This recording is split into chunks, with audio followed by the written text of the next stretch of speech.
What's up guys, Houndish here, and today we have even more Forsaken DLC news to talk about. So of course Forsaken is dropping on the 4th of September 2018. E3 last week was absolutely full of Forsaken news. I've been posting plenty of it here on the channel. I literally just posted a news video for Forsaken before I could even refresh the page. I saw some of you guys commenting. Bungie posted a new trailer, and this trailer is called Building the Bow. It's essentially a bunch of developer insights into the design process behind the bow, some of the stuff they had to kind of experience and learn about, the research that they needed to do in order to make a realistic feeling bow inside of Destiny. But on top of this, we do see some other very cool things. We get some new gameplay of the Dreaming City. Of course, we can see a bunch of gear, and we can see what I believe is a new Titan subclass, the Void Titan. I'll talk about that one in a moment. But before we break down any of this stuff, let's go ahead and check out the full video.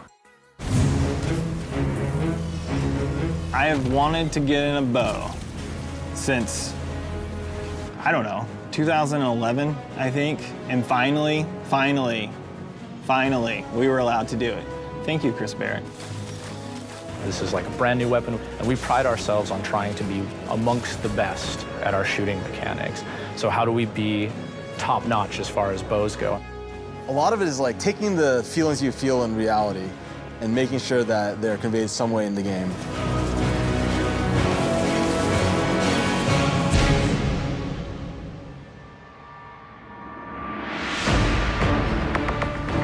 We basically got the whole weapons team together, like everybody, artists, animators, programmers.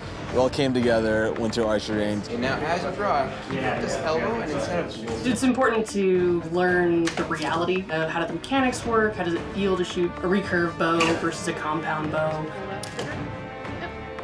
We tried out different poses, right? Like, what did it feel like if we tried to shoot a bow from the hip? What did it feel like if we tried to do full Olympian style? And I think we ended up settling somewhere in the middle, a little bit more rugged, a little bit more off the cuff. Once you kind of have that understanding, then you can kind of put it into a game, make it feel fun, add all the space magic. Greg starts building this amazing bow, and he's got like all this sweet timing, and it's starting to feel like a really, really awesome thing. When I see a bow, how do I expect it to work? The draw happens at a point. Does it feel tiring? Do I get tired? The feeling that there's actual tension there. And then when I let go, does it feel like something wild just happened now? So whenever I put a new weapon in the playtest, it's always kind of weird. Someone's putting in the evaluation on something that you've made, and whether it's not only cool, but whether it's actually useful. Are they smiling when they're using the weapon? Are they yelling out, wow, this is the best thing I've ever done? Or is it like, oh, I don't know why I would use this. And then you're like, okay, maybe I gotta go back to the drawing board on that one. I would say with the bow, we took a while before the yell out moment happened. It felt like the bow was way too powerful for most of its development, actually. But at the same time, there's like that thing in your brain where it's like, it's something new, and you just know that it's gonna be something special in the player's hands. There's some really cool exotic elements as well to some of the bows that I won't spoil, but oh my God, like that fantasy that comes out of it is just incredible. When you use it, you feel like godlike. It feels amazing. Like, and boy, I gotta hand it to the Sandbox team because that thing is just so fun to use and deadly in the right hands.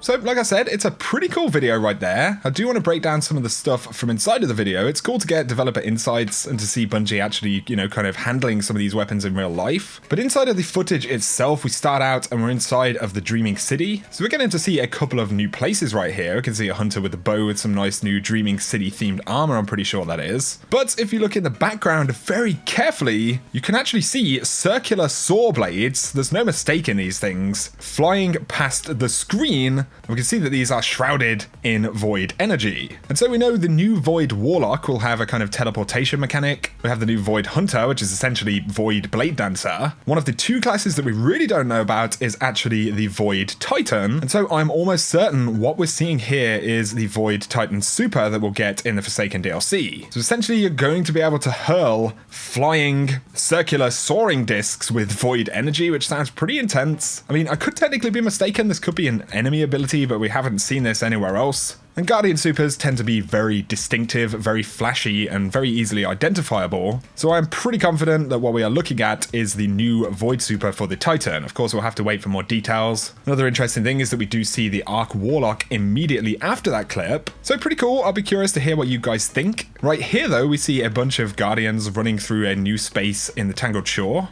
Interestingly, in the background on the top left right there, we can see a very similar icon to the Forsaken icon. It's also pretty similar to one of the kind of heads that the Barons have, or at least the icon looks somewhat similar, so I don't know what that could possibly mean. Probably something to do with their, faction that they're forming. We also see a bunch of the bow projectiles with some really neat particle effects as they fly through the air. And these are clips I've referenced before where you can actually see enemies with their power level displayed on them as well. But it's nice to see some other areas and angles inside of the Dreaming City. This space looks absolutely insane. And inside of the Vidoc, Bungie gave us a bunch of different insights. We saw some really cool footage of some of their test environments as well. So we can see this kind of barren, empty space right here. And then a bunch of other test environments that aren't really built up, finished areas in the game are simply used for testing weapons, which is pretty neat to get a bit of an insight into that. This Baron right here is the one with the kind of helmet I was talking about. Interestingly, he's holding this blue kind of crystal, which seems to be firing arc energy. So these guys have some pretty interesting weapons. We spot the Viced bow right here. Interestingly, it's firing the weapon at a C-block blood phalanx. So this is inside of the Prison of Elders area during the kind of prison break early on in the campaign. So it's pretty cool that some of the enemies actually have, block C, Scion, or whatever it is. We can see the weapon they're firing as well has Rampage equipped, and there's also another perk, Archer's Tempo active. So we're getting a few little tidbits for some of the bows right there. We don't actually know whether the Viced one is going to be an exotic or a legendary. Funnily enough, I do have some gameplay of this one. You've probably noticed it in some of my other videos. This was actually gameplay from DMG at the capture event, and nobody else, I don't believe, had this on the account. So we didn't get to inspect it or anything like that. But we see some of the clips I'd spoken about previously where you can see a lot of Taken in the Dreaming City, and that's going to be a pretty interesting part of the story as to why there are so many Taken. You get another area right here where we can see some of the Scorn. This is the new enemy type, the kind of fallen zombies. And of course, throughout all of this, a whole bunch of gear, various bows, various different armor sets. We could guess at where they come from. Some of them are very clearly Dreaming City things, others are from Gambit, but obviously there'll be a bunch of other stuff we can actually get in the DLC. And we finally see this area in the Dreaming City that has these kind of interesting crystals and things kind of forming out of the rocks. So wherever this is a very naturally kind of attractive place. We actually see a shielded Baron enemy right here. And if we look carefully, we can see their weapon as they're killed kind of flies away, and it looks like a bizarre sort of grenade launcher or something, but very strongly enemy themed. A lot of work has gone into the visuals of these weapons. So obviously that's really cool that we do actually have new and interesting stuff, but also the potential for this to be a Guardian weapon or weapons themed like this or an exotic at some point is absolutely there. But yeah, a really cool trailer, lots of neat new gameplay, a few tidbits, especially that Void Titan I think is going to be very interesting. That's personally my bet on what it is, but you'll have to let me know what you guys think down below. Otherwise though, considering we've got this trailer, it does suggest that we may well see a bunch more stuff come from Bungie over the next few weeks. Of course, we are going to get announcements in This Week at Bungie, developer commentary and details, so hopefully we'll get even more in the form of these videos. The one last thing I wanted to talk about very briefly is impressions of the Forsaken DLC. Now, a lot of people have been asking me because of course I have played little bits of Forsaken, I've played Gambit, I've played a little bit of the story content as well, and generally people are saying, do you think Destiny 2 is saved and all of these kind of things? I absolutely believe that Destiny is going to be in a significantly better place once September rolls around, and it is obvious that the Forsaken DLC is very substantial even in comparison to the biggest updates that we've had in Destiny in the past. Of course, they're touching on a lot of very important stuff. They're trying to make the story much more influential and interesting for players, and right now I have experienced a bit of it, but of course it's hard to give a multitude of impressions of what we've seen at the moment. The new mode Gambit is a ton of fun. fun. I think it's something very different which Bungie have done. And assuming they get the loot table for that right, there is a ton of potential for it to be very replayable. But otherwise, you know, there are other great sounding things, triumphs, collections, the quality of life changes, all of it sounds fantastic. I really want to know how are random rolls going to work. Are Bungie going to be infusing new perks into the game in order to kind of flesh out the potential for weapons? Because I believe that's something that desperately needs to happen. They can add random rolls with what we've got right now, but it won't be anywhere near as interesting as if we had, you know, another 10 or 20 very good popular bonuses for weapons. So that's kind of an element I'm a little bit concerned about, but there are other things as well, such as the masterwork progression that they're providing for weapons. This is something we just haven't seen. We haven't seen the updated mod system, and we haven't seen if they're going to provide better progression for vendors in general. You know, we got a bit of that with ranked play in the Crucible. I think we need more of that for the PvE side of the game. I don't think Bungie have the biggest problem making decent content. I think with Destiny 2, really, they've suffered mostly from their inability to make content replayable. So if the systems are being changed in that respect, then of course the game is going to improve quite a bit. And that's really as much as I'd like to say right now, because I can't judge or assess what we haven't seen, of course. But absolutely, I have been kind of on the hype train. I'm very excited for Forsaken. I'm very excited by what we've seen. But I absolutely agree with folks, you know, we're going to have to wait and see what they deliver on. There's a lot that we have yet to learn about this expansion, so I'm absolutely in that same place as well. And I think most Destiny players are at this point. We're very used to the cycle.